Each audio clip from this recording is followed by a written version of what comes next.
Lee, welcome. Your bio, I don't have it copied out because I thought Andy was going to do it. So how about you just tell us about you and then take it away? Thank you. That sounds fine. Yeah, so I do want you to interject, and direct the direction of this discussion. It's why we called it a discussion. We want to talk about what you guys are interested in. I will do my best to put myself in your shoes and into your environment and try to help with those ideas. You may have to clarify some of the things that you're dealing with and the situations you're dealing with, because my experience is a little bit different where I'm at in North Dakota. But yeah, I'm ready to move with that. So who is this guy? If you've never heard of me before, this is my own mobile office. This is where I work out of. I work in the pickup all the time and the four-wheeler most of the time.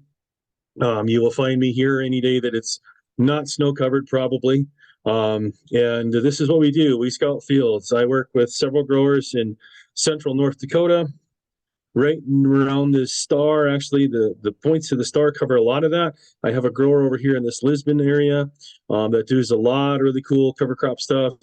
But I'm about a 50 to 60 mile radius here around Jamestown is where I'm at. We're working on about 83,000 acres right now, and we scout those weekly for pests, insects, diseases. I also help my growers with varieties and that type of stuff. One of the things I do specialize in is trying to help farmers introduce soil health practices into their specific farm. And I've learned over the years that each farm is different and unique, and the challenges are different and unique. Sure. Are you there? Yeah, I was just going to ask, just for reference, could you say what heat unit corn you grow and how many, what maturity zone soybeans you grow in that area of North Dakota? So yeah, for sure. The corn that we're doing right around here is anywhere from 85 to 95 day corn. Heat units I don't have off the top of my head, but hopefully you can convert that. Soybeans, 0.5 to 1.1, 1.2. This is the 46th parallel right here in this neighborhood. So if that gives you any reference to where we're at, a bit further north in a fair amount of Ontario. Corn and soybeans are the main crops. Wheat is the third important crop that I do, and that's the majority of it. I do have several other, like we have a little bit of soybean or dry beans, field peas, barley is pretty strong. I work with sunflowers and several other crops, and have had experience with about 16 different ones.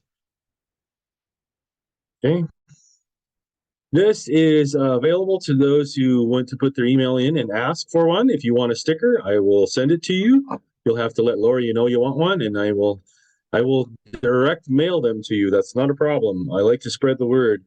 And honestly, I tell people, if you have a neighbor that you really want to poke and jab them about they're doing too much tillage, you put this on their pickup and they'll Google me, and trust me, they'll know who put it on their pickup. All right, so I use this as a basis for a lot of the decisions that we make, these soil health principles. And like we were talking before we started, I don't find these to be laws or commandments or requirements for soil health management. I think these are nice guidelines to help guide some of the practices. And then during our discussion tonight, I think we're gonna bring those. I'm going to show you how I use those in that situation. One is definitely soil armor and covering for the soil. Residue covering when it's appropriate, leaving as much residue as you can. Number one, adding carbon back to the soil, but also minimizing, impact from rainfall. That is a significant issue. Destroys a lot of soil aggregate stability and can cause runoff and issues that way. Then we're talking about minimizing disturbance or reducing tillage if possible. Again, I don't think that you have to reduce it absolutely to zero and that the seed opener disc on the planter or the drill is too much. We have to do some things at certain times, and I think it's understandable that if you have sprayer ruts, that you probably should go fill in the sprayer ruts rather than bounce across them for the next 10 years. However, if you have sprayer ruts every 80 feet, you don't necessarily have to work 100% of your fields in order to do that. I think diversity is a powerful tool, especially crop diversity, and cover crops can be used as a surrogate to crop.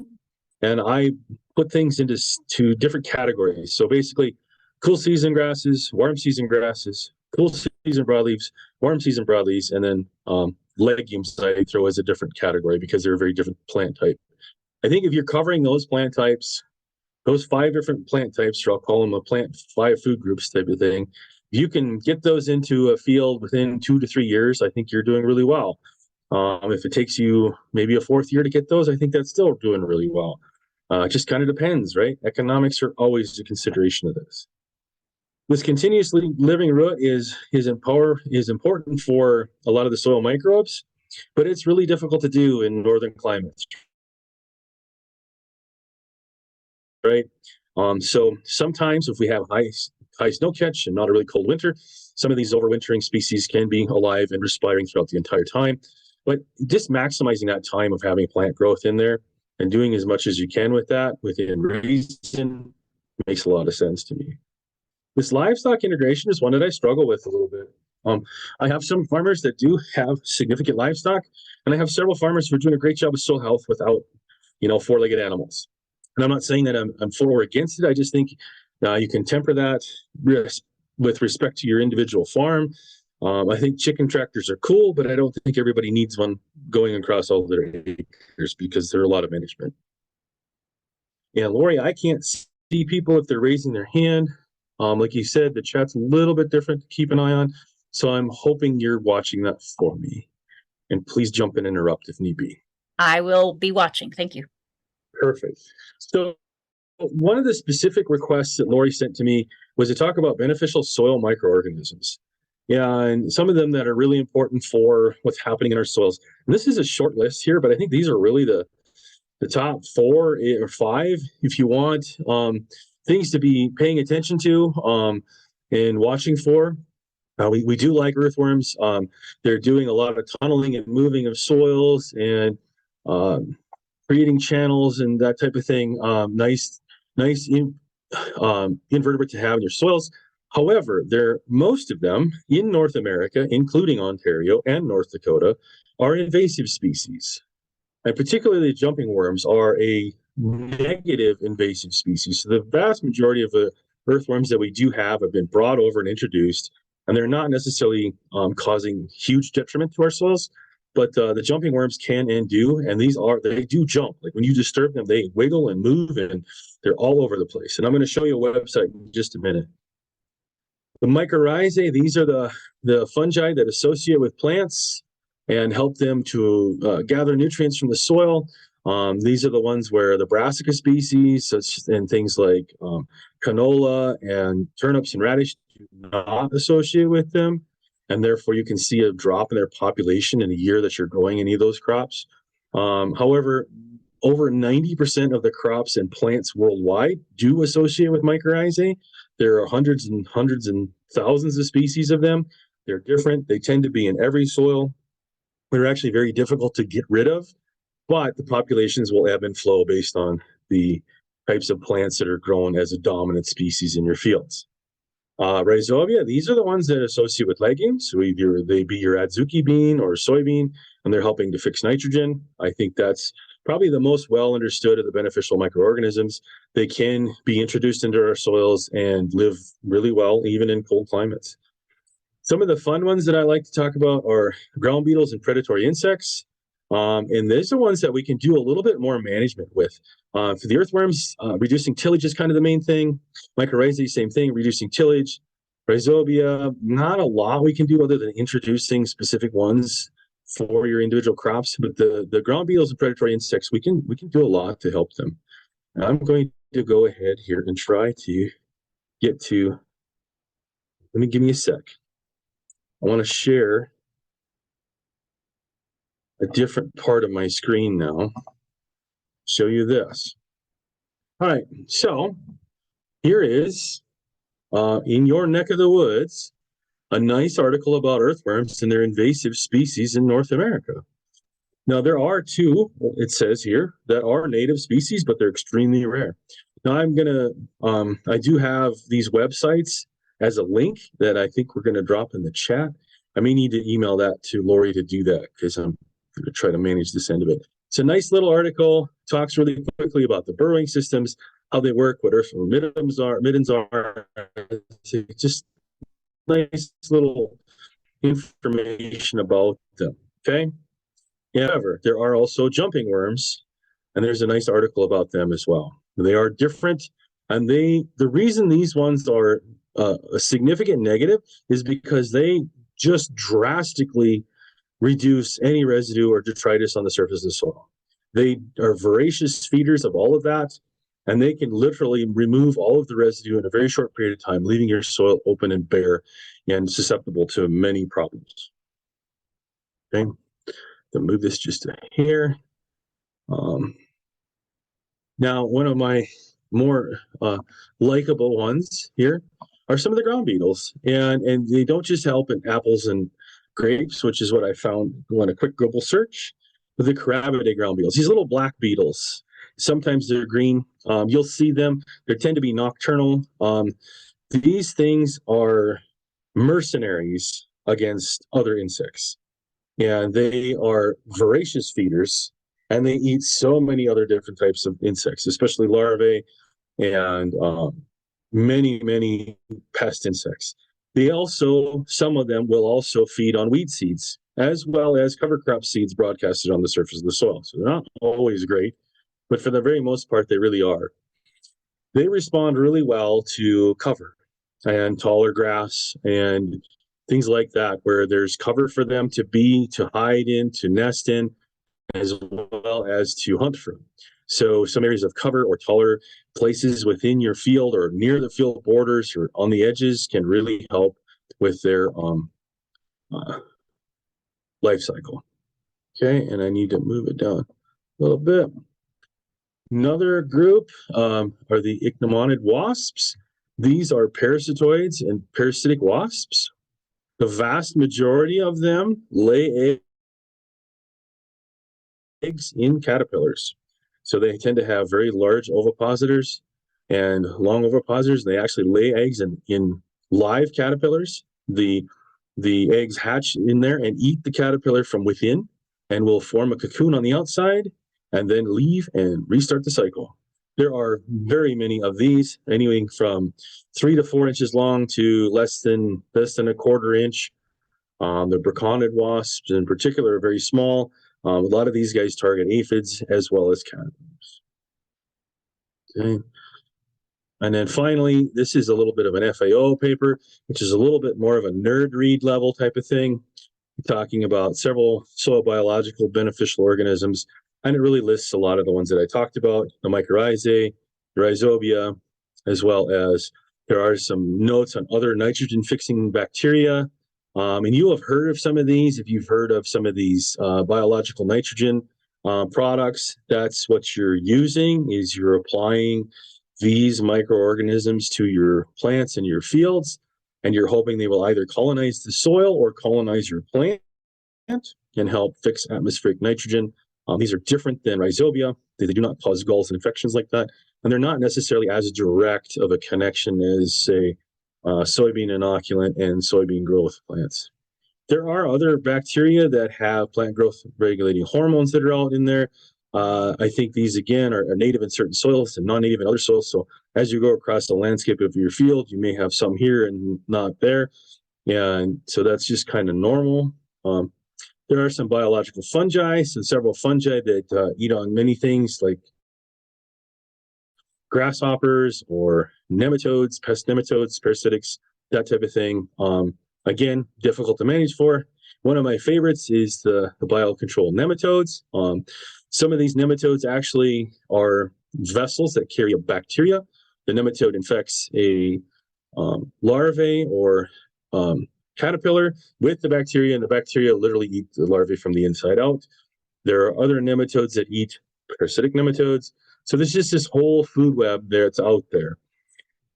These are very cool and interesting organisms, but unfortunately, they're very difficult to manage for.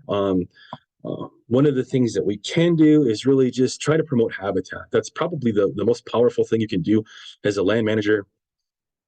And what that really comes down to is reducing that tillage. So when you're talking about mycorrhizal fungi, they have the filaments or the hyphae that go through the soil. It's a big network that is part of that fungi, especially the mycorrhizae. And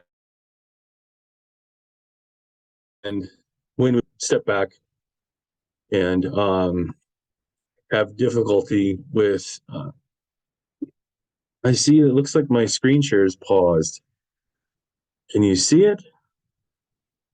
We can see it, Lee. We just have, you've got I'm not red getting bars, any- so your internet must be Okay. causing trouble again.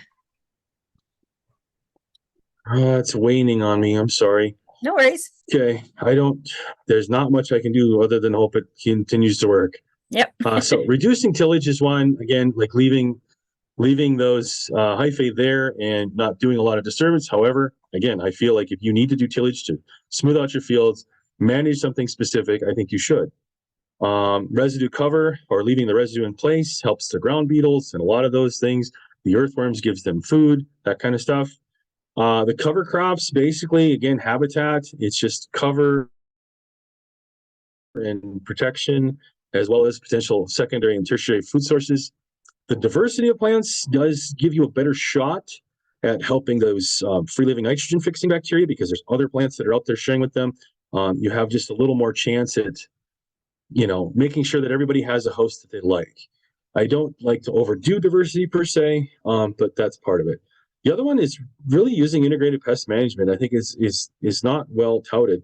And so, people talk about reducing pesticide use, and that in and of itself may or may not be a good thing. Pests and damage our crops, then we're also damaging that habitat for our beneficials, and we're definitely damaging your economics. So, but I do adhere to the integrated pest management, especially in insecticides and for disease management, insect and disease management. I watch that very closely, and I use that as my main recommendation, is to follow those guidelines of thresholds and development, and then using the right rate, the right product at the right time. Not every insecticide or fungicide is broad spectrum. Some of them have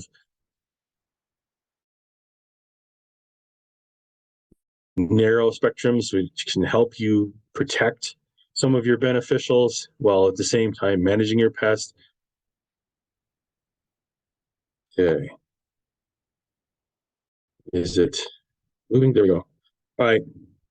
So I take the challenge of doing all of those things and trying to do all 5 of those soil health principles can be really challenging, and they can be really daunting. And I think that can be really difficult to take on.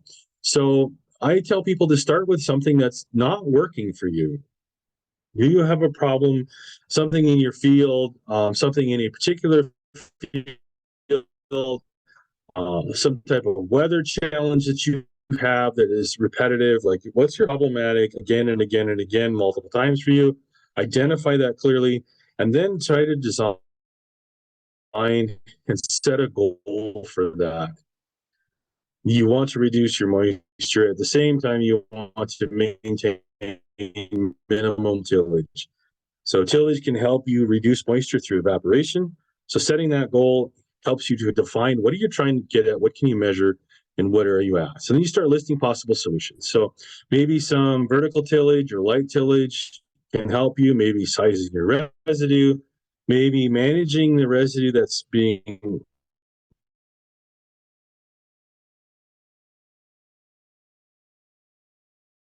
Lee's obviously having some issues with his internet. Sorry, everyone. Soon. Yep. Is this better? Now we're good. Okay. Yep. So these are the things that you didn't miss anything before. So I really want to identify the problem or challenges you're dealing with. I want you to set a goal, like what are you going to try to do, and then list your possible solutions. If you have excess moisture, what can you do? Can you manage your residue? Can you do some type of vertical tillage? Can you do some type of cover crop? Can you maybe want to try a combination of those practices to make it work? And then make that plan and write it out, and then evaluate, how did it work? Did it work well for you? Were you successful? Did you notice something that, well, I should try this different next time or that different next time, and that type of thing. And then the other thing I would do is, if you have multiple solutions, I would encourage you, and I know this is difficult to do, I would encourage you to try several things in a year. Picking on a field, maybe you want to try 3 different things in that field. So do a strip of one, a strip of the second, a strip of the third, and if possible, maybe some combinations in that same field. What that allows you to do is get observations on more than one thing in 1 year. because farming really takes a whole year before you can evaluate it. So it's nice if you can do some strips. Very difficult logistically, and I know that's a tall ask. Okay, so being that I like to do problem-based discussions, I have over 150 slides in this deck. There's no way we're going to get through them all. Anybody have a specific problem that they see here that they're interested in? Or this is also a good time to pause and to allow you to ask other questions that are not on here and that you would prefer to talk about.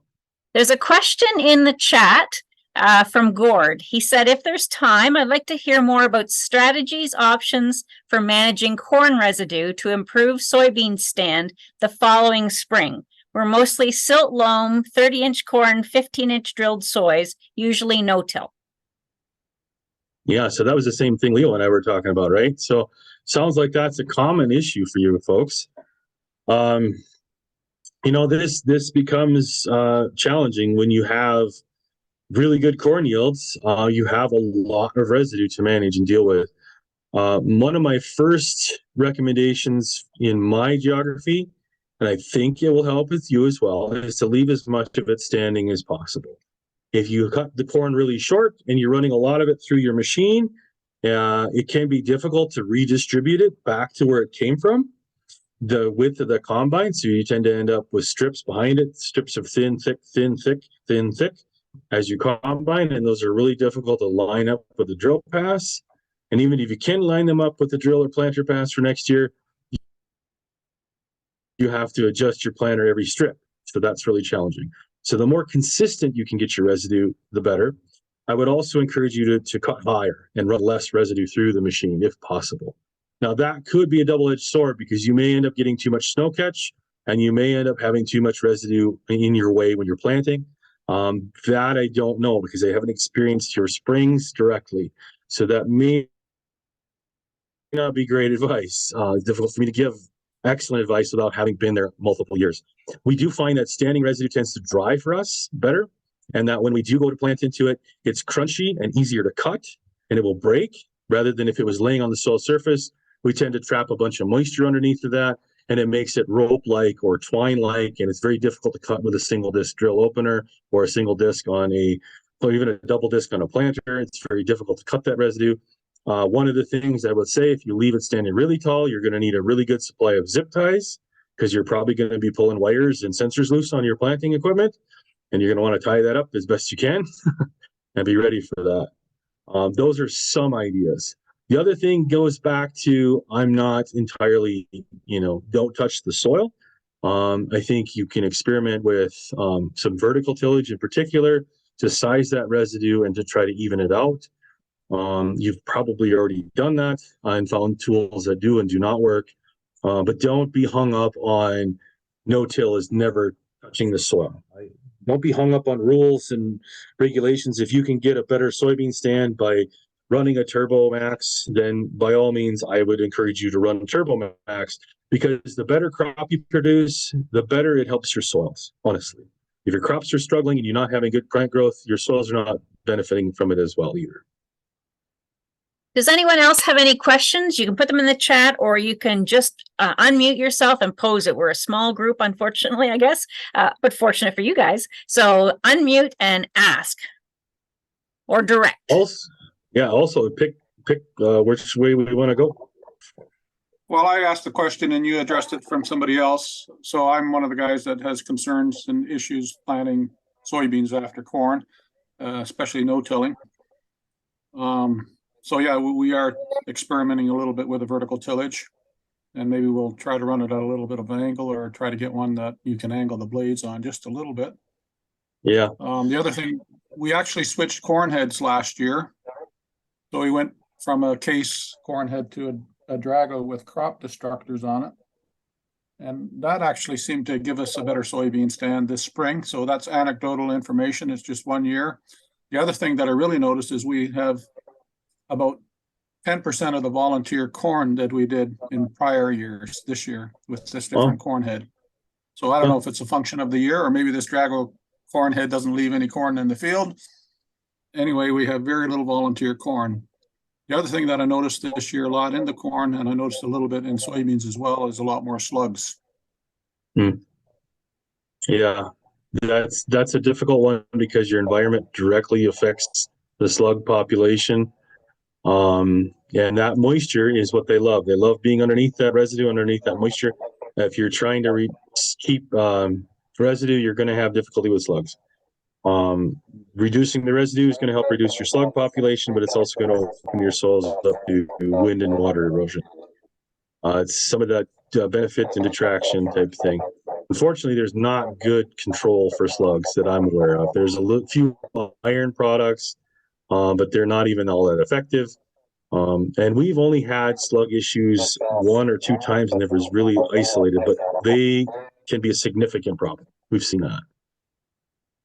Have you quantified a yield loss associated with those slugs too, or it just looks bad for a while and it kind of outgrows it? And I did not have a large enough area.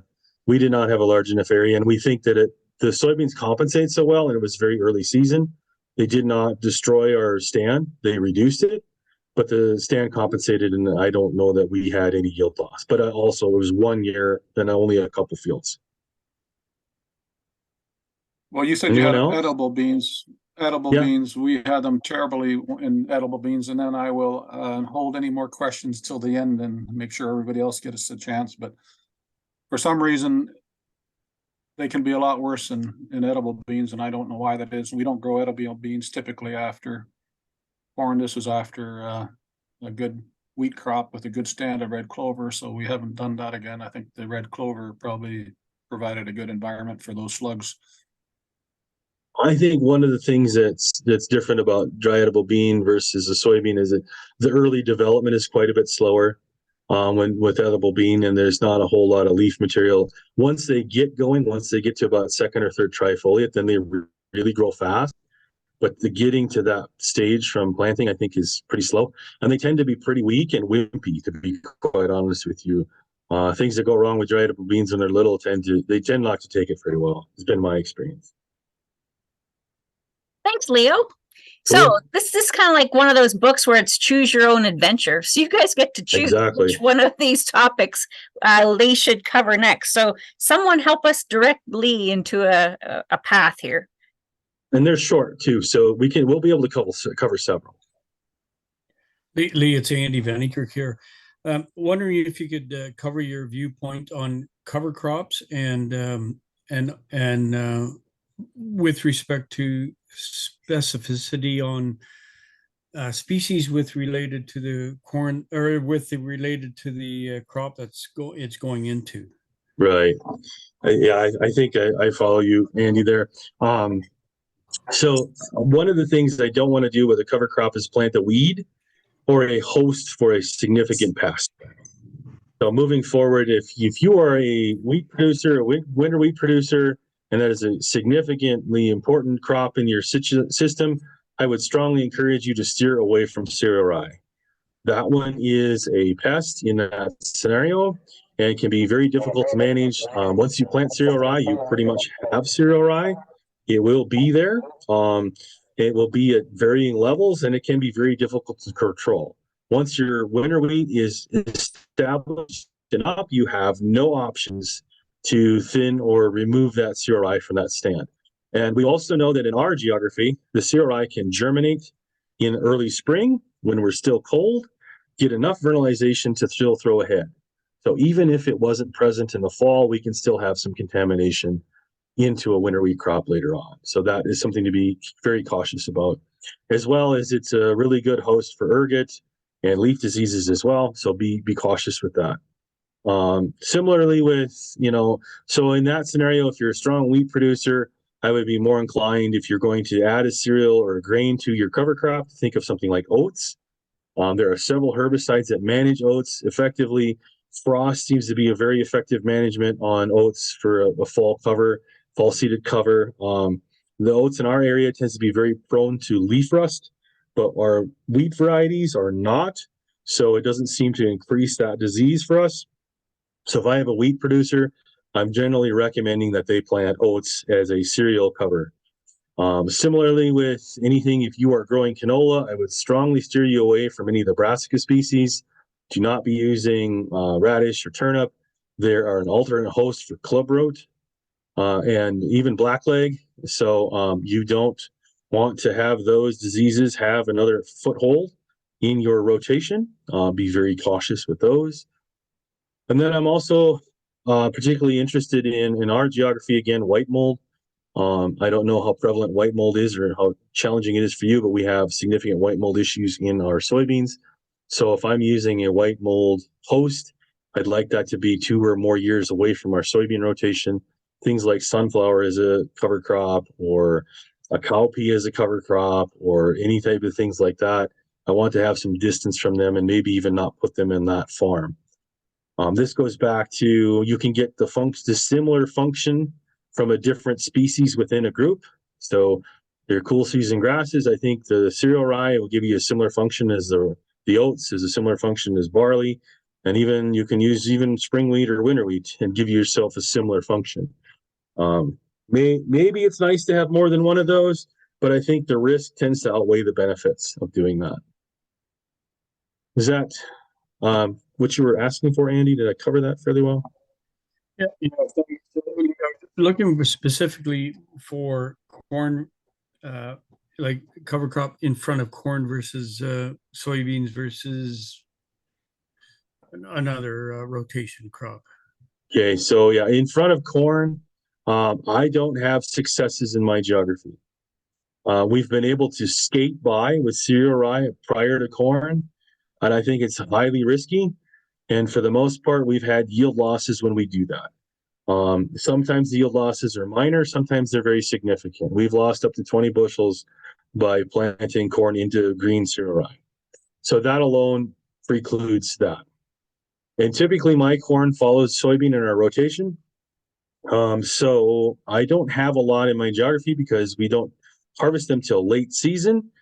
And we've tried things like winter camelina up here, and we just can't seem to get enough growth on it in the fall for it to be successful that next spring. We can get it into the soybeans, we can get it going, we can get it started in the fall, but it tends to be really, really small. It tends to overwinter pretty well, but it just doesn't do much growth prior to corn planting for us. That one, at corn, I have very few options and not a whole lot of experience with success. Soybeans, I do dearly love cereal rye in front of soybean. That's been a very powerful weed management tool for us. And it's been a very powerful water and erosion management tool for us. And so typically that would be following a spring wheat crop. We would plant the cereal rye in that scenario, or a barley crop, or some field peas or something else like that. And then planting the cereal rye and then follow it with soybeans. That can work pretty well. You'll see that I just contradicted myself because I told you I had a wheat grower planting cereal rye. We tend to be very careful about managing that cereal rye. And in soybean, these are Roundup resistant soybeans. So we are multiple applications of Roundup to make sure that cereal rye is not going to make it to seed in that scenario. The field peas can be a bit of an issue with white mold, but they're giving us enough time to get that cereal rye planted and established. Ahead of spring wheat, again, I have limited options. We don't do a lot in that scenario. I would use oats in those cases, and that allows us to either follow with spring wheat or corn or soybean in our geography, fall seeded oats. And that way, if we do have volunteer oats in the spring wheat, we can terminate it with either a pre-harvest or a burn down of oat glyphosate or an in-season of wild oat herbicides will terminate that for us. Perfect. Thank you, Andy, for that question. Lee, there are some comments that they want to hear about compaction, especially strategies to correct it after we've caused it. Yeah, you hit me in the can't fix it phase. There's a comment from Alan Lyons just before we move on. I agree with your exclusion of radish with canola in the rotation. What do you suggest to replace it for deeper root soil loosening?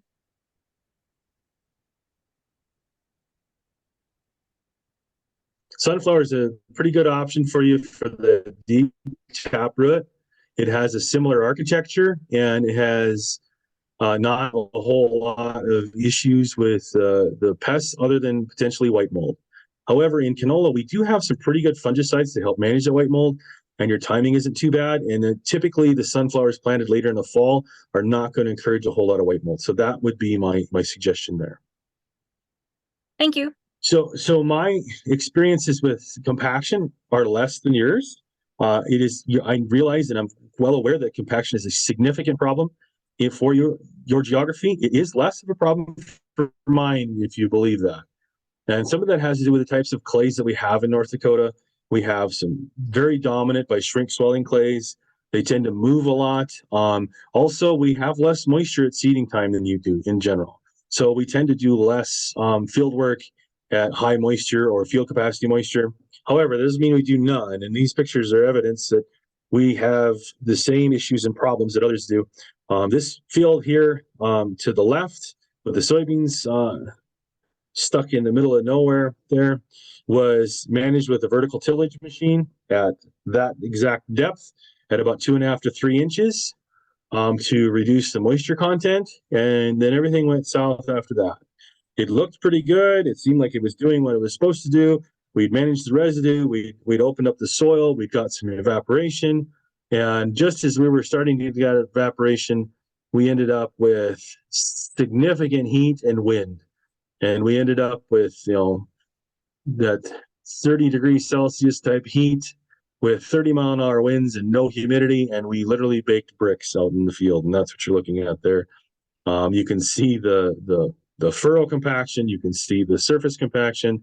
It was absolutely to the depth of the tillage without question. And it was seeded while still moist, and it kept staying hot and dry and windy. And this is the result of that. You can see that soybean has virtually no roots on it. This was a lot of the field was struggling. Emergence they were struggling with. Just a very bad scenario. Okay, come on. Computer response. Okay. And right underneath of those bricks at that depth, we still had mud. That was the really terrible thing of that, is that a lot of these soybeans were in super dried out clay bricks and they had mud underneath of them. So they were struggling and starving for moisture when there was all kinds of moisture just an inch away. So that really was a significant challenge for this grower. This is what we've seen several times. And then, there just really isn't a good management for that, other than having to go back at a better moisture content now after the crop has been finished and try to alleviate some of that. I think the big thing with compaction is really what is the moisture content of your soil at the time that you're doing things. Granted, when we're talking about planting and sometimes harvest, in particular, some specific crops that like sugar beet in our geography and tomato in yours, like you have to harvest them today, whether you want to or not. And there's a lot of soil disturbance and soil compaction happening in those crops. I think when you're trying to go back into that, to loosen that soil, one of the things to think about is to not try to do too much, and definitely try to not do it when it's too wet. You want your soil to be on the drier side if you're going after that. And actually planting a cover crop can be one way to try to help you get that soil dried out. And I would go with things that are aggressive rooters.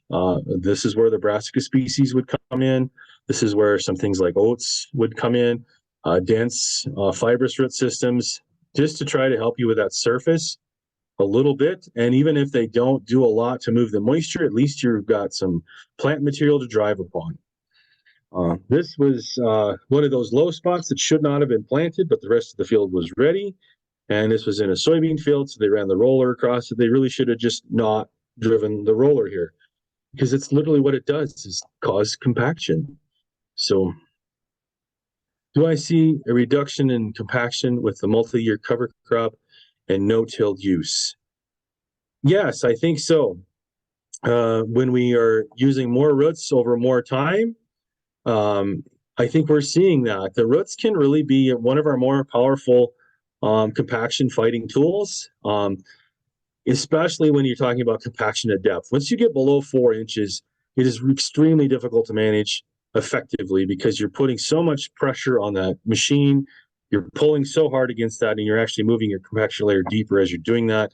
Again, your moisture content is really important. Cover crops help manage your moisture content, and just more aggressive root growth and can help with that.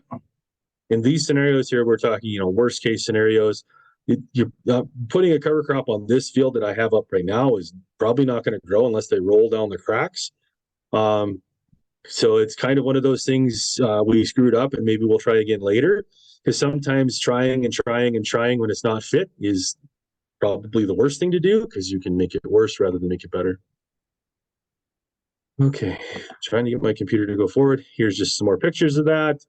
And you can just see this guy just drove everywhere. And I hope this is a sin in Ontario, because it is one in North Dakota. But there are tire tracks, literally upon tire tracks upon tire tracks. And this is just poor management and really should not be done. This guy needs to be looking at fram lines, and he needs to be weighing his tractors and his axle loads. And we don't really do that in North Dakota. And again, just too wet. But the complication here is that the vast majority of this field was ready to go. This spot was not. I would prefer to have a crop across the field because we need the plant growth in there. This may be a spot that would be better served with a cover crop after it had dried. And you should probably go around this spot. As now we've made this water holding and water logging and wet spot worse because we've compacted that. We've also caused deep ruts, as you can see. So now we have to use some type of surface tillage to fill that in. So it's just a compounding thing. And I think that's really one of those things is you're going to try to fix it, but if what you're doing to fix it is making it worse, I think you need to rethink that a little bit and maybe wait for a more appropriate time. Another thing that I throw in here with this is that everybody likes the idea of corn.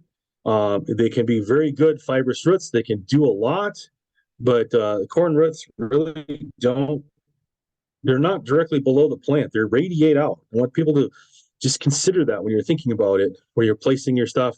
If you're placing things below the seed, or you're placing things, or you're doing that type of stuff, right on that corn row, right below that corn plant is probably where there's going to be a little more compaction, is because you don't have a lot of root invasion directly below that corn plant.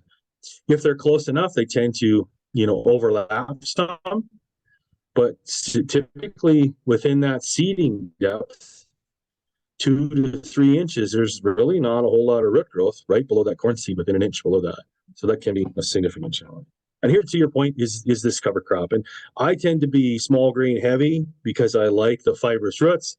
We're trying to build aggregates in our geography, and we're trying to reduce wind erosion. And so we tend to do a lot of oats, barley, wheat, cereal rye as our main cover crop. Plus, it tends to be fairly drought tolerant, so we get better catch on it. It tends to establish with less rain, which we tend to be drier in the fall, and I can get some really, really nice growth. The other thing is, if the growth gets a little bit too much and my grower is concerned about snow catch or things like that, we can still terminate this crop with Roundup and then leave that residue out there. That may be a very poor management move in Ontario, given your wet conditions in the spring. I'm not necessarily suggesting it to you. I'm just saying it for a way for you to think about how you're managing what you're managing. This is our planting cereal rye, and the question was earlier before we started, the cereal rye is all headed out.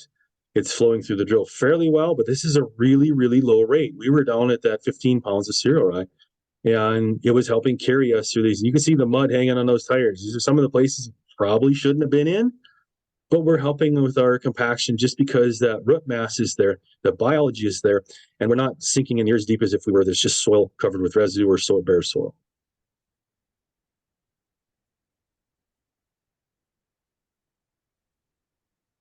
Lee, just to back up a little. So that was kind of the end of that little, John? Soybean. That was soybean going into cereal rye. Mm-hmm. Okay. Okay, take us down another path, Lee. I don't see any direction, so you take us where you want to take us. Let's see what the insect problem thing looks like. So they're not a great picture here. This is an army worm for us. Significant pest problem. Oh, what happened there? I went the wrong way. Here we have orange blossom wheat midge. And this is one of my favorite pictures, as grainy and nasty as it is. These are soybean aphids in the green, and in the orange is a syrphid fly larvae. And they are they are the tigers of the jungle, while the aphids are basically the jackrabbits. So these guys go along and they just literally suck the insides out of the aphids and they crawl right on over this guy up on the top of the screen and they do the exact same thing. The interesting thing here is that the narrow end of this guy is the front end, and they are voracious feeders. And a syrphid fly is actually one of those flies that looks like it's a little bee. So when they're adults, they drink and eat pollen and nectar. When they're little, they eat aphids, and I absolutely love them in our scenario. Here we have an assassin bug literally sucking the brains out of a cabbage leaper, which is kind of fun. So we don't normally see this, but we just happened upon this, and he was so engrossed upon his meal that he allowed us to not only pick the plant he was on, but to take his picture, and he was after it in a big way. So very, very important management here is just really maintaining your insects. This guy, this grasshopper here, was unable to complete his mole. You can see that it looks like he has 4 legs. And this was because of a fungus that was growing on this cereal rye plant. It was literally unable to complete his mold, and that killed him. And that was a dead carcass that was hanging on there. In this scenario here, we have grain aphids on our spring wheat at very, very high densities. And this is, according to the research in North Dakota, is non-treatable levels because the wheat was beyond flowering and into grain set and grain fill. We were very skeptical of this, and I did have lots of growers that sprayed wheat fields. This field did not get sprayed, but we saw this guy come in, this little orange and black bug. And again, I apologize for the out of focus photograph here, but this is a ladybug larvae. They are ugly and nasty looking, but that's fine because they're on our side. So it really doesn't matter that they look like the big bad Harley dude biker.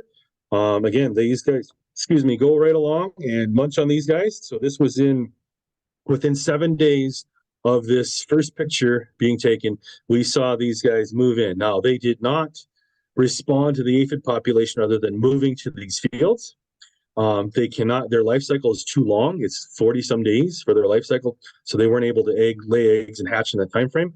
But they did respond and they did move into all of the fields that we did not apply an insecticide.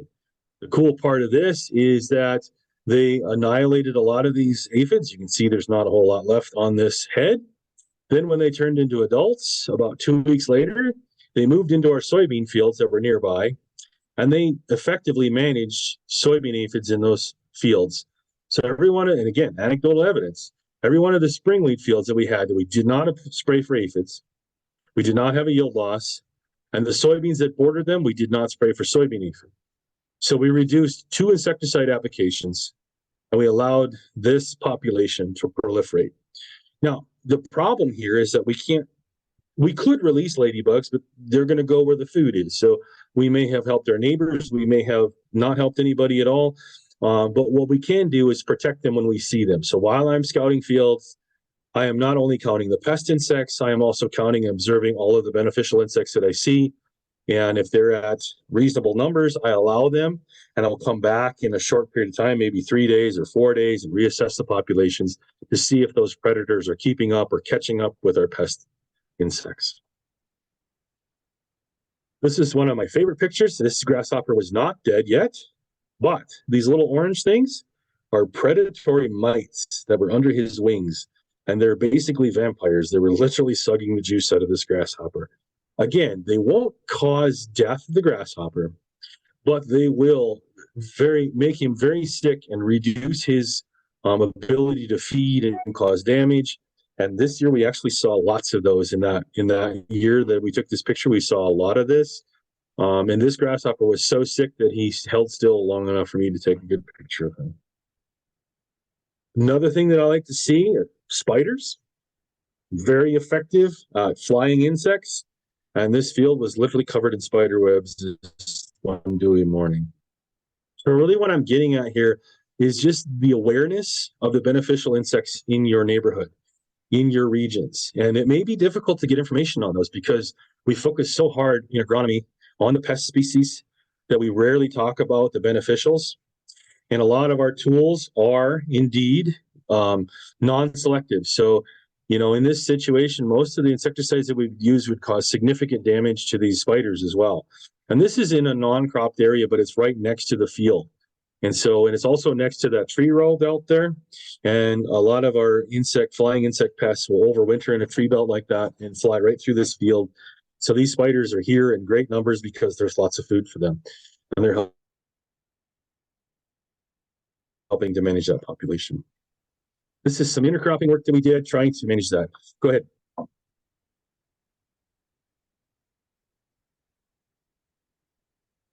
Someone was talking and I talked over them. I hope my internet's still hanging in there. We hear you. Okay. Got scared there, got really, really quiet. So the thing with the insects really is that's to reinforce that idea of using IPM as a very strong tool, and really watching what you're doing and not just indiscriminately using them, but also encouraging you not to just stop using them entirely, because if the pests do get out of hand, your crop suffers, your economics suffer, and you suffer as a farmer, and I don't know that that's necessary. How are we doing for time? We got one more in us, or? So we've got about half an hour left. Good. We're planning to go till 9:30. And so Perfect. I don't see anything more in the chat box. So keep taking us into different directions, Lee, please. Okay. Is this okay for folks? Give Lori a thumbs up if this is good, if this is interesting. Let me know. Diana Martin asked, what about salinity? I've not heard about that. Okay, well, we can do a little jaunt into that. This is a North Dakota problem that you won't have in Ontario, thankfully. Be grateful of that. This is drone footage of a quarter of soybeans, or it's half mile by half mile was planted to soybeans. Anything that is dark green is doing pretty good. Anything that is light green is doing very poorly. Anything that is not green is dead. So this is the field border up to the top of the screen. You can see it. So roughly 40% or greater of that field is literally dead, and it was all planted, it was all fertilized, and it was all sprayed with herbicides. That is really difficult to make money doing that. Okay, and so that's one of those challenges that we have here. And so the salinity is, we have a native salinity, and these are salt, and I will get chewed out by one of the local soil scientists because they're not really salts, they're actually fertilizer. So this is high magnesium, high calcium, high sulfate, and high chloride in general. Those are all soil nutrients for plants. What happens is we have glaciated soils that are high in those nutrients. We get rainfall that dissolves those nutrients into that. It runs downhill, lays in the bottom and the low slopes at the base of these little knolls, and then we get evaporation. We have a high evaporation here, much more evaporation than we do leaching. And so then as the water evaporates, it's very much like boiling a pot of water on the stove, and you have hard water, you leave all that salt crust behind. And that salt crust causes osmotic problems. The plants can't get water. It's just too salty. It's like trying to drink seawater. And therefore they do not do well. They die. Okay, let's see if we can get to the next one. So with that said, not every crop does poorly. Soybeans, I showed you, is a very poor competitor in salts. Corn is also very poor at managing salinity. Corn, soybean are probably two of the worst crops. Some of the better crops are things like barley and canola and sunflower. They're some of the stronger ones. So in this scenario, what happens, we tend to have these water holes and these water ponds in here. And before you go down the tile drainage way, I'm just going to tell you we're in the North American flyway for ducks and geese. And these are protected spaces. We cannot drain them legally in a lot of situations. And if we were to drain them, we would have to give 5 to 1. So if this were an acre, we would have to mitigate additional 5 acres of cropland to move this slough to this corner of the field up in the northeast corner. So it's an economic impossibility. The other thing is we don't have free drainage. The water sits here because we don't have a lot of creeks, waterways, and streams, and there's really nowhere for us to go with it. There is no downhill. The downhill is right where the water's sitting. So what happens, the water runs down to these spots, evaporates from there, leaves those salts behind. And you'll see here these green pieces on the right-hand side. Those are cattails and permanent vegetation that is always wet. And we farmed around those because the salinity accumulates in the borderland effect. And so the farmer here has planted barley in a light colored strip around those spots instead of planting the soybeans, which were going to die like you saw in the previous picture. And up here towards the top of the picture is another one in this cornfield that was planted to barley to manage those spots. The barley is stronger growing in soybeans than corn. Soybeans or corn will grow in there. We have lots of nutrients because that's, again, what the salts are. The water moves down there, it leaches the nutrients into this. And so these were planted late. And the barley was actually pretty good and did well. Much better than dead soybeans or dead corn would do. So I have a question I saw pop up about red clover as a cover. Is it popular in our area? Can I speak to establishment in winter wheat? The answers to all of those questions are no. It is not a popular cover in our area. And I have not been very successful in establishing in our geography. I don't have a lot of winter wheat that I use. One of the things that we have with red clover is that our winters are fairly harsh. We do have some clover that will survive our winters. We don't grow a lot of winter wheat, so most of the winter wheat doesn't survive our winters very well. So we tend to have very poor stands of winter wheat. We also have significant populations of water hemp in our area, which is really difficult for us to manage in our wheat population. And we have to use herbicides that are preventing clover. We definitely have challenges with the clovers. So I'm not using a whole lot of that. North Dakota used to be a very popular state to grow clover seed and clover as a forage crop, but it was grown not as a companion crop or a secondary crop, but as a single crop, and was grown for 2 years. And that was established in the spring by itself and then gone with that. What is the pH that I cannot establish red clover? So our pHs are fairly neutral. I don't know that the pH is a problem. I think that it has to do with our herbicide regime and then also the fact that we're growing spring wheat. So our timing is not good. So when we could put the red clover in later in the spring wheat season, tends to be really, really dry and very hot. We don't get a whole lot of rain. And then that clover stays underneath of that very small. And then our falls can be also dry and hot. And when we move into winter, we get a lot of winter kill. We just don't get good establishment. It's really the main thing there. I see another question with fungicides, be that T3 on wheat or VT on corn or on soybeans for white mold. Is there an impact on the natural soil fungi? Excellent question. And there's a lot of concern about fungicide use and your natural fungi in the soil. What I will say is any of you that are trying to manage fungal diseases in crops are likely very well aware that fungicides are only going to last for about 2 to 3 weeks at the maximum, and that most fungicides have a limited spectrum of fungi that they're going to attack, and it has to do with the way that they work. So a lot of fungicides are protectants, right? And one of the ways that they're protecting is that we put a barrier on that plant leaf, and so that when that fungicide germinates or the fungi germinates and puts those structures to infiltrate your crop plant, there's a chemical barrier on that crop plant. So yes, it can affect your native fungi in your soils. It will likely do it for a very short period of time, on the order of days to weeks, and it will be less effective by far in the soil than it ever would be on a plant, because we cannot prevent it from infiltrating its host or its situation. So most of the fungi that we're talking about that are going to be beneficial for us are going to be decomposers and ones that associate with plant roots. And so we're not going to get the fungicides down to that area to prevent their infection with the root. Also, they're an entirely different class of fungi than most of our diseases. So there's not a lot of direct crossover, and there can be injury, but it's not going to be very good control, and it tends to last for a very short period of time.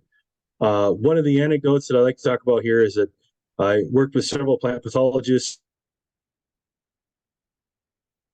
in my career as a student, and one of the most challenging things they had was try to sterilize soil to get rid of AMF fungi, those mycelial fungi and the mycorrhizae. That was one of the most difficult things that they could do. And the one soil biologist we had here at NDSU, she steamed it and then soaked it and drenched it with significant fungicides, and she could keep it out for about 10 days, and then it would reinfect.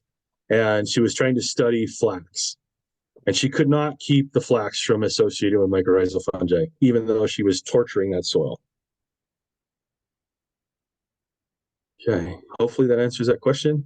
I see another. What are my thoughts on using compost tea versus a fungicide on plants?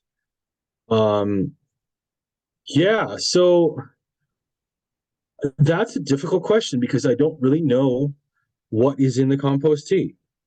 And I think we're not entirely sure what that is exactly in the compost tea, right? So there's lots of decomposers in that scenario where you're doing management of residue. Most of those are saprophytic fungi alone.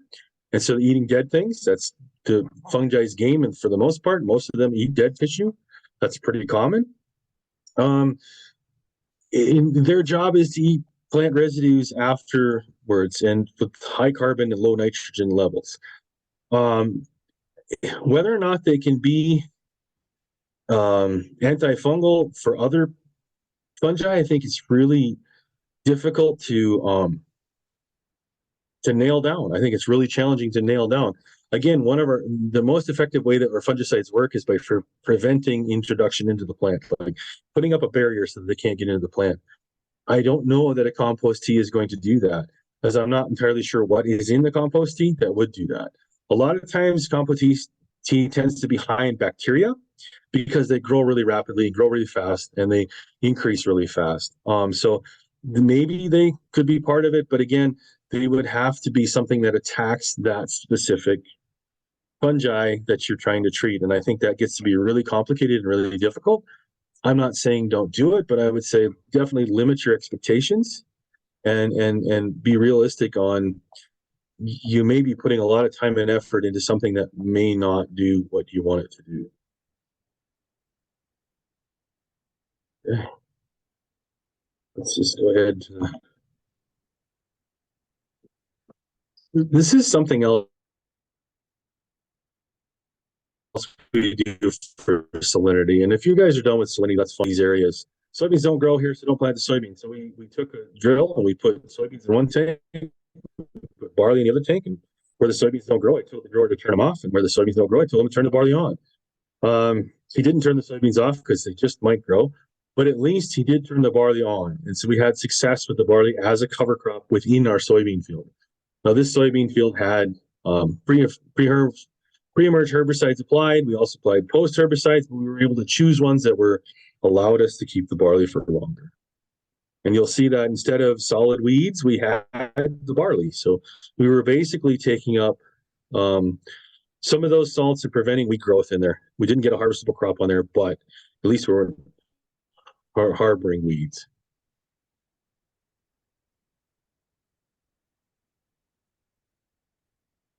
Okay, so another good question from Deb. Fertility. Do we get more nutrients released and available with living roots from cover crops?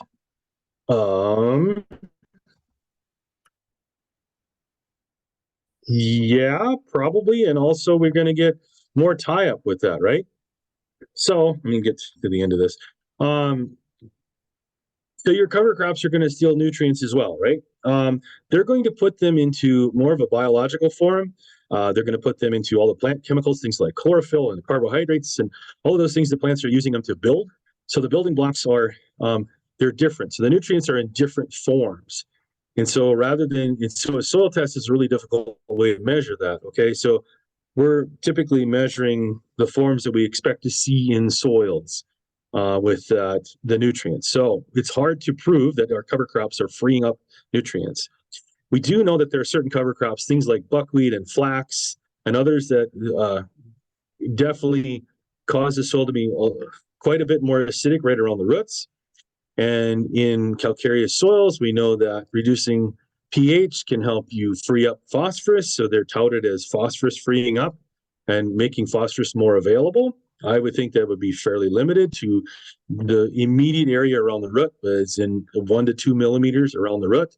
And that would be where the phosphorus is being brought into that scenario. And then the cover crops are going to tie them up in their plant residues. So as the plant residue breaks down, we're going to get releases of those nutrients. So our data has showed that with cereal rye in particular, as a cover crop before a nitrogen using crop, that cereal rye ties up approximately 30 pounds per acre of nitrogen in North Dakota, and we don't get it back the next growing season. The assumption was that, yeah, we knew that it tied it up, it needed it, and then as it broke down, it would be released as ammoniums and amino acid type things, and the nitrogen would be there and be available for the next growing crop. And unfortunately, it hasn't been. And that's been one of the reasons why corn following cereal rye in North Dakota has seen yield loss, is that we're short on nitrogen. So if guys are doing that practice, the recommendation is to add an additional 30 pounds of nitrate to that recommendation in order to cover that. We don't think the nitrogen's just gone, but we can't find it reliably. So yeah, that's a challenge. Carbon to nitrogen ratio and designing cover crop rotation balance that ratio dependent on the following crop. Challenging question. And I think that's very difficult to answer accurately. I think there are lots of people who will give you an answer real easily, and I don't have confidence in doing that. We know that soybean and dry bean and legume crops in general have very low carbon to nitrogen ratios in that 20-to-1 level. We know that wheat and corn residue and many of the small grain residues have high carbon to nitrogen ratios in that 70, 80-to-1 nitrogen ratio, carbon to nitrogen ratio. We recognize and know that most of our soil bacteria and fungi want a carbon to nitrogen ratio of right around 12 or 15-to-1. So most of our soil residues are not going to have that. Now, a cover crop that is green is going to have a lot more nitrogen into it. That's where the nitrogen is primarily in the chlorophyll. And so that is going to lower that before they become stiff and lignified.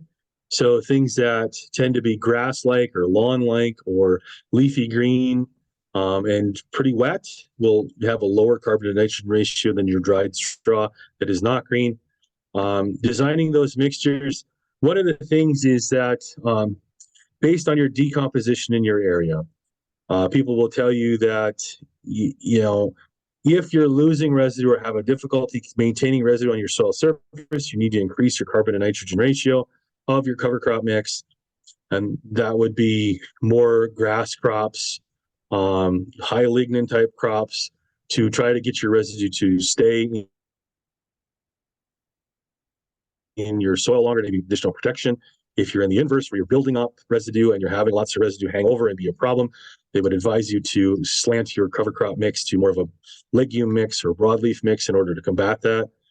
I'm more of selecting cover crops for specific reasons based on things that I can see. If I have a wind erosion event, and that's one of my concerns, I'm going to use fibrous root cover crops. If I have a moisture issue of excessive moisture, I'm going to try to use things that use a lot of water. That's where I'll add some brassicas into that. I'll also have some things like cereal rye that I know can use a lot of water. I'm going after those specific things, and I haven't seen a lot of differences in the carbon to nitrogen ratio. I think it's a little more important when you have a lot of corn residue to maybe use some things with lower seed N, and that may help a little bit, but I don't think it's going to help in the short term. So a really good way to duck that question, right, Alan?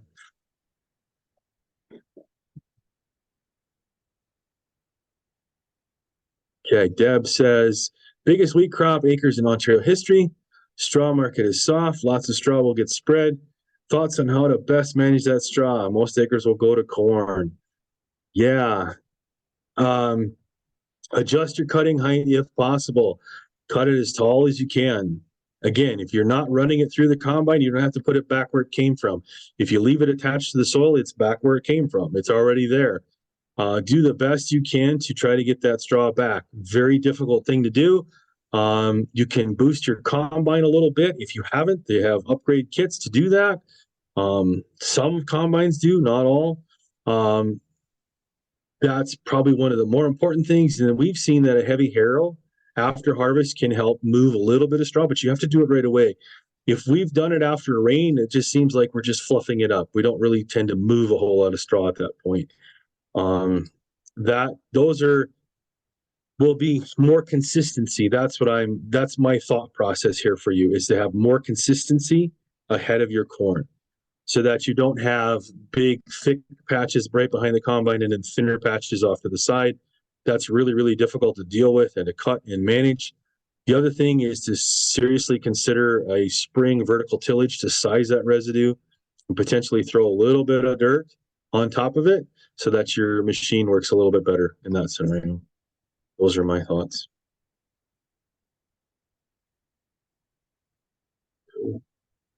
You guys ask great questions. I love this. I want to skip ahead a little bit in this particular slide set to this right here. For nutrient management. Anyone have success with products that claim increased residue digestion? That may be a better question for everybody on here. I haven't seen it other than nitrogen. We know that the carbon to nitrogen ratio works. I've had guys that have applied 28% liquid nitrogen as a spray in the fall, and that helps degrade your residue faster. I don't think it's economically viable, and I don't recommend it as a nitrogen management tool, because that nitrogen is highly mobile and it's done in the fall. And if you do it in the spring, you don't seem to have enough time for that to cause degradation for it to make any difference. And if you're going to do it in the fall, I think you have to do it pretty early so that you have some time for those microbes to do the work. Keep the questions coming, folks. You probably don't have this issue. This is iron chlorosis in soybeans.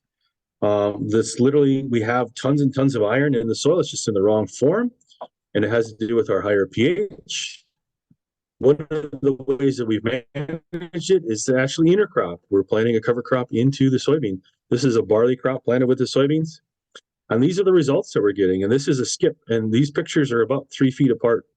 The picture on the right is soybeans without a cover crop barley in it. Picture on the left is soybeans with the cover crop barley in them. There you go. This is after we terminated it.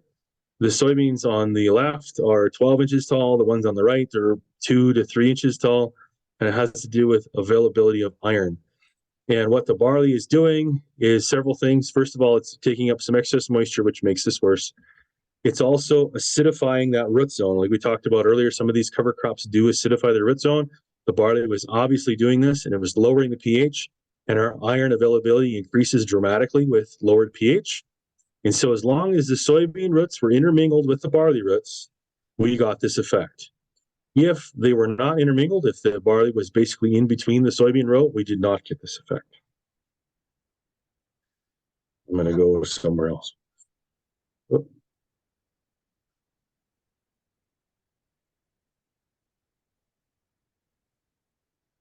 We get more questions. I mean, if someone has had success with products that reduce your residue, please jump in and let us know.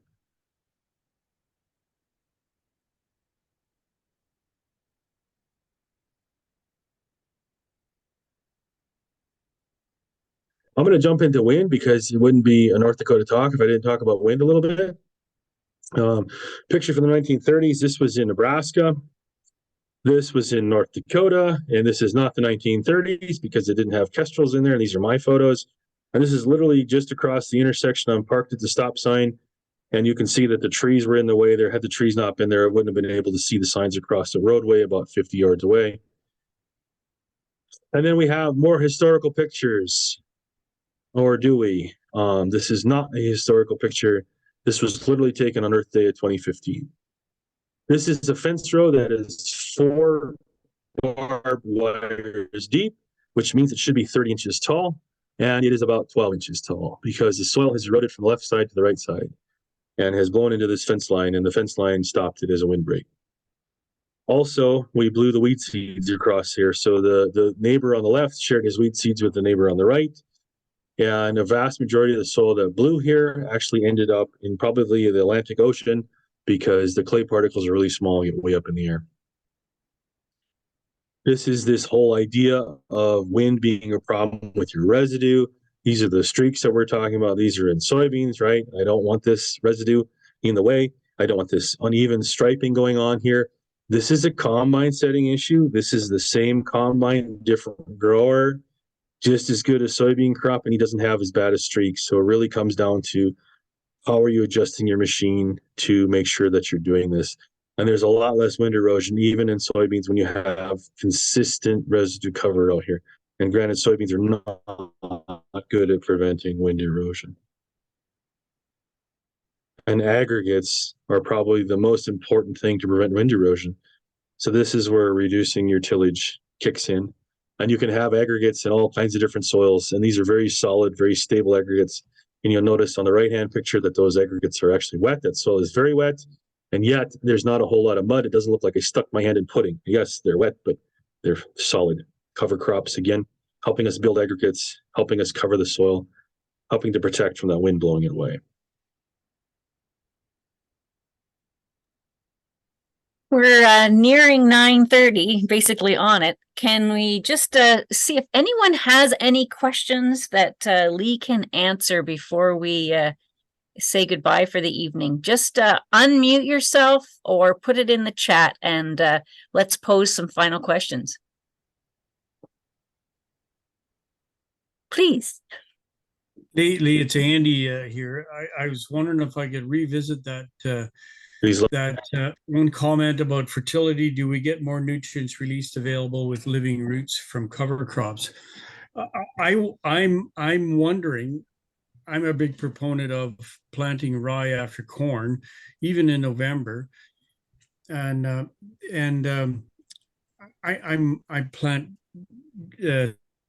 soybeans green into to living rye cover crop, and I'm wondering when I get a rain in August, I'm wondering if all that cover crop leaches out potash and feeds my soybeans. I wonder if you can comment on that, or whether you had any research that might support or discredit that theory. I can neither discredit nor confirm. That is a possibility. I think it would be more, when the cereal rye is dead, I think you have a greater chance at that. Because we know that there's a lot of potash in those residues. That's one of the things you're losing when you're selling your straw, is using a fair amount of phosphorus, but quite a bit of potash. So I think there's a possibility there, Andy, but I haven't read or seen research that either confirms or denies that. I don't know that anybody has studied that.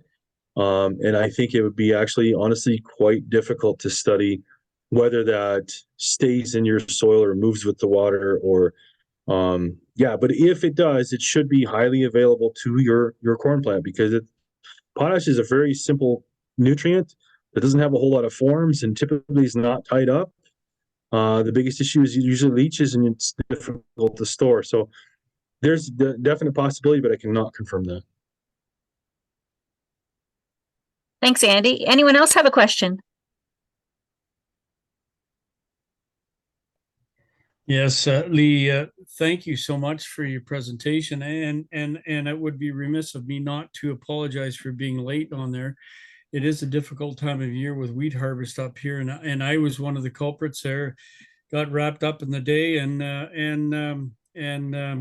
we just got things going there. But always a pleasure to listen to you, Lee, and this is certainly not the first time I've listened to you, and and I always, on a personal note, I always remember that long conversation we had after the Ontario Soil Network weekend that we had there, and we had a conversation. I'm sure it was an hour and a half. I mean, we just chatted about stuff, and I appreciate your availability to that, and I would encourage everybody else to reach out to Lee. Very, very personable fellow, and always willing to share his knowledge. So thank you so much, Lee. I appreciate all that you have done tonight. Thanks, Andy. It's no worries, my friend, that you had work to do. I totally understand, and glad you could join it when you did. So hopefully you get the crop off in great condition. Everybody's fall goes well. Please be safe, okay? Make that a priority. Please be safe for yourselves. I know it's important. This is your harvest. This is your paycheck. Please be safe. I want you to be around to spend it. I want you to be healthy to do that. And I want you to be farming again next year because I like to eat food. So really appreciate it.